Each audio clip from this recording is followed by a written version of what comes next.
Hello students, यदि आप लोग स्कॉलरशिप का फॉर्म फिलअप कर रहे हैं तो आप लोग स्कॉलरशिप के फॉर्म में ये 5 गलतियां बिल्कुल भी नहीं करेंगे। यदि आपने ये गलतियां किया तो आपकी स्कॉलरशिप नहीं आएगी। मैं 100% गारंटी के साथ कह सकता हूं।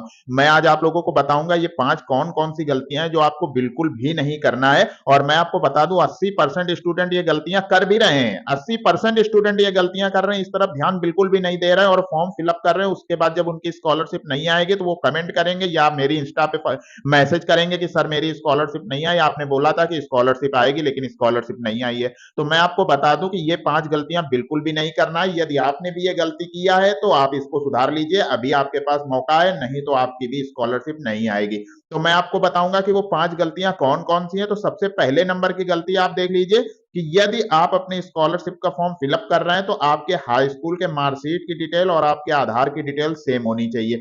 क्यों होनी चाहिए वो भी समझ लीजिए, क्योंकि इस बार स्कॉलरशिप का फॉर्म फिलअप करते समय आपसे father name, date of birth, gender, ETC का कोई कॉलम नहीं है।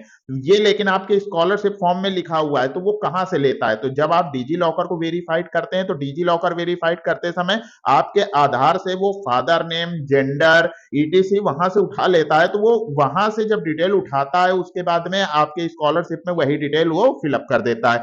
तो अब यदि आपके मार्कशीट में डिटेल में अलग नाम पड़ा है पिताजी का और आपके आधार कार्ड में अलग नाम पड़ा है तो आधार कार्ड के अकॉर्डिंग आपका स्कॉलरशिप का फॉर्म फिलअप हो जाएगा। लेकिन स्कॉलरशिप का फॉर्म किसके अकॉर्डिंग फिलअप करना है? हाई स्कूल के मार्कशीट के अकॉर्डिंग। तो आपका स्कॉलरशिप का फॉर्म गलत हो गया, क्योंकि आपको हाई स्कूल के अकॉर्डिंग करना था लेकिन वो आधार के अकॉर्डिंग हो गया और आधार में नाम गलत पड़ा था, आधार में डेट ऑफ बर्थ गलत पड़ी थी, आधार में जेंडर गलत हो गया था। तो सबसे पहले आपको आधार संशोधित कराना है, उसके बाद स्कॉलरशिप का फॉर्म फिलअप करना है। ध्यान से समझ लीजिए, यदि आपने ये गलती किया तो आपका स्कॉलरशिप का फॉर्म रिजेक्ट हो सकता है। इसलिए मैं आपको बता रहा हूं कि आप इस गलती को बिल्कुल भी नहीं करेंगे।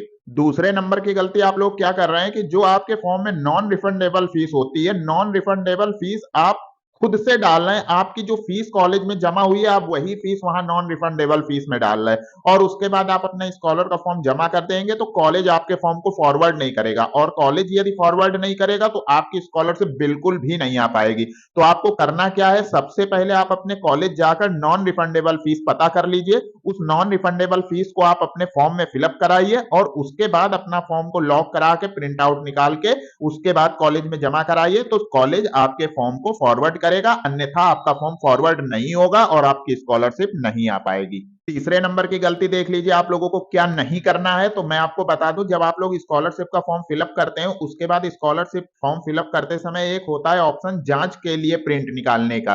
तो जांच के लिए प्रिंट निकाल कर आप स्वयं जांच कर रहे हैं और उसके बाद उस फॉर्म को लॉक कर देते हैं और उसके बाद आप उसके 3 दिन बाद 4 दिन बाद जब उसका फाइनल प्रिंट निकालता है उसको आप कॉलेज में जमा कर रहे हैं। कॉलेज ऐसी कंडीशन में आपके फॉर्म को फॉरवर्ड नहीं कर सकता है, क्योंकि यदि आपके फॉर्म में कोई मिस्टेक हुई तो आपका फॉर्म फॉरवर्ड कॉलेज नहीं करेगा। तो आपको करना क्या है वो भी समझ लीजिए।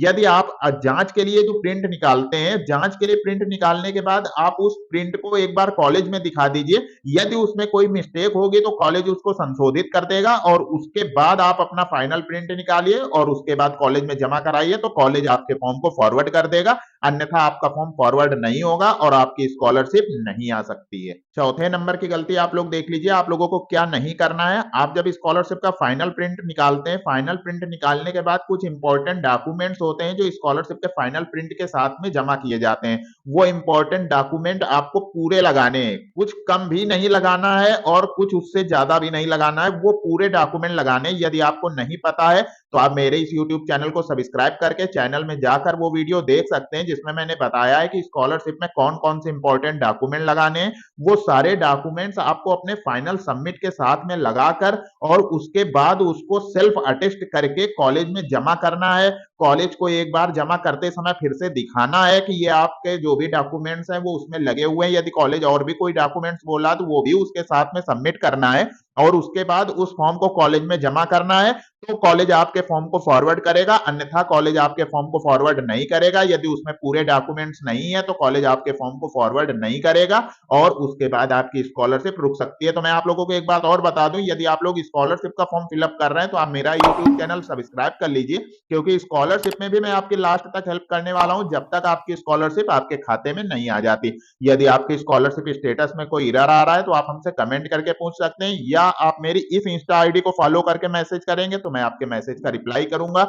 उससे रिलेटेड यदि कोई वीडियो बनानी होगा तो मैं वीडियो बनाकर आपकी हेल्प करूंगा। लेकिन आपको पता है मैं अपने सारे वीडियो पब्लिक नहीं करता हूं, कुछ वीडियो प्राइवेसी लगाकर पोस्ट करता हूं, तो मेरे वो वीडियो वही लोग देख सकते हैं जिसने मेरा चैनल सब्सक्राइब किया हो। यदि आपने मेरा चैनल अभी तक सब्सक्राइब नहीं किया तो जल्दी से सब्सक्राइब कर लीजिए और बेल आइकन जरूर प्रेस कर दीजिएगा, जिससे आने वाले नए वीडियो की अपडेट आपको मिलती रहे। तो कुछ स्टूडेंट की स्कॉलरशिप स्टेटस में जब एरर आता है तो वो चुपचाप घर पर बैठ जाते हैं, सोचते हैं अब मेरी स्कॉलरशिप नहीं आएगी, जबकि ऐसा नहीं होता है। यदि आपके स्कॉलरशिप स्टेटस में एरर आ रहा है तो कौन सा डॉक्यूमेंट्स कहां जाकर जमा करना है वो मैं आपको गाइड करूंगा और उसके बाद आपकी स्कॉलरशिप आपके खाते में आ जाएगी। तो गलती नंबर 5 देख लीजिए कि आप लोगों को क्या गलती नहीं करनी है। तो मैं आप लोगों को बता दूं, ग्रेजुएशन और पोस्ट ग्रेजुएशन के स्टूडेंट को स्कॉलरशिप फॉर्म के साथ 2 एफिडेविट लगाने होते हैं, एक छात्र द्वारा दे हलफनामा, एक अभिभावक द्वारा दे हलफनामा।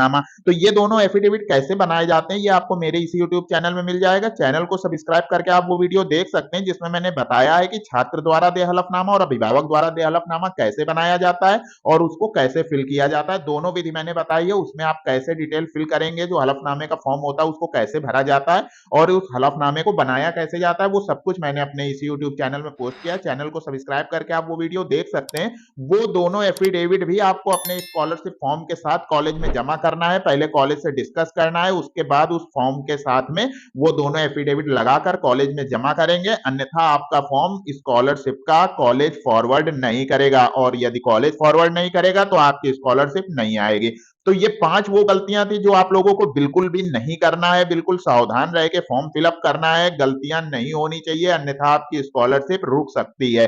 तो बिल्कुल परेशान होने की जरूरत नहीं है, मेरे चैनल को सब्सक्राइब कीजिए, मैं आपकी लास्ट तक हेल्प करूंगा जब तक आपकी स्कॉलरशिप आपके खाते में नहीं आ जाती है। तो वीडियो पसंद आया हो तो वीडियो को लाइक कर दीजिएगा। तो फालतू के चैनल सब्सक्राइब करने से अच्छा मेरा चैनल सब्सक्राइब कीजिए, टेक्निकल में मैं आपको बहुत आगे तक लेके जाने वाला हूं। तो मिलते हैं एक नई वीडियो में एक नई जानकारी के साथ, तब तक के लिए best of luck, goodbye, धन्यवाद, जय हिंद।